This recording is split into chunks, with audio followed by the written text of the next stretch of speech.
Assalamu alaikum wa rahmatullahi wa barakatuhu. I am Muhammad Ramjan Hussain, Arabic teacher of Surat al-Mustaqim Islamic Academy, Jhilduli, Faridpur.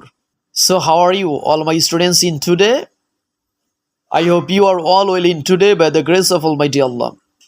তো আজকে আমি তোমাদের English nursery English ভার্সনের spoken অ্যারাবিকের lesson plan 7 এর second semester নিয়ে আলোচনা করব, অর্থাৎ স্পোকেন অ্যারাবিক সাবজেক্টের আদ-দারসুস সামিন অষ্টম পাঠে তোমরা দেখতে পাচ্ছ যে পিকচারগুলো। তো আমাদের এ সপ্তাহের যে পড়াগুলো থাকবে, বিশেষ করে সোমবার, মঙ্গলবার, বুধবার, বৃহস্পতিবার পর্যন্ত 4 দিন আমাদের লেসন প্ল্যান 7 এর পড়া থাকবে। তো এর মধ্যে দুই দিন পড়া থাকবে স্পোকেন অ্যারাবিকের, আর 2 দিন ইসলামিক স্টাডিজের।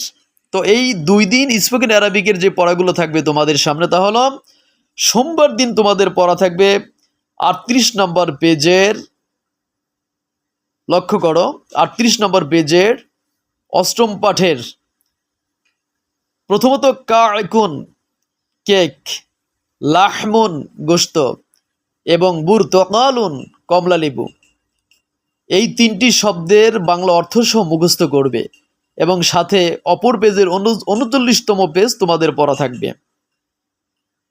এবং মঙ্গলবার দিন যে পড়াটা থাকবে তা হলো জুয়াফাতুন পেয়ারা, জাজারুন গাজর এবং খুবজুন রুটি, এই 3টি শব্দের বাংলা অর্থ সহ ভালোভাবে মুখস্থ করবে এবং সাথে পরবর্তী 40 নম্বর পেজও তোমাদের পড়া থাকবে। তো আমার স্নেহের ছাত্রছাত্রীরা, আশা করি লেসন প্ল্যান 7 এর স্পোকেন অ্যারাবিক সাবজেক্টের নার্সারি ইংলিশ ভার্সনের পড়াগুলো তোমরা অবশ্যই বুঝতে পেরেছো এবং ভিডিওটি খুব ভালোভাবে দেখে পড়াটা বুঝে নেবে। তো আজকের মতো এখানেই শেষ করছি। আসসালামু আলাইকুম ওয়া রাহমাতুল্লাহি ওয়া বারাকাতুহু।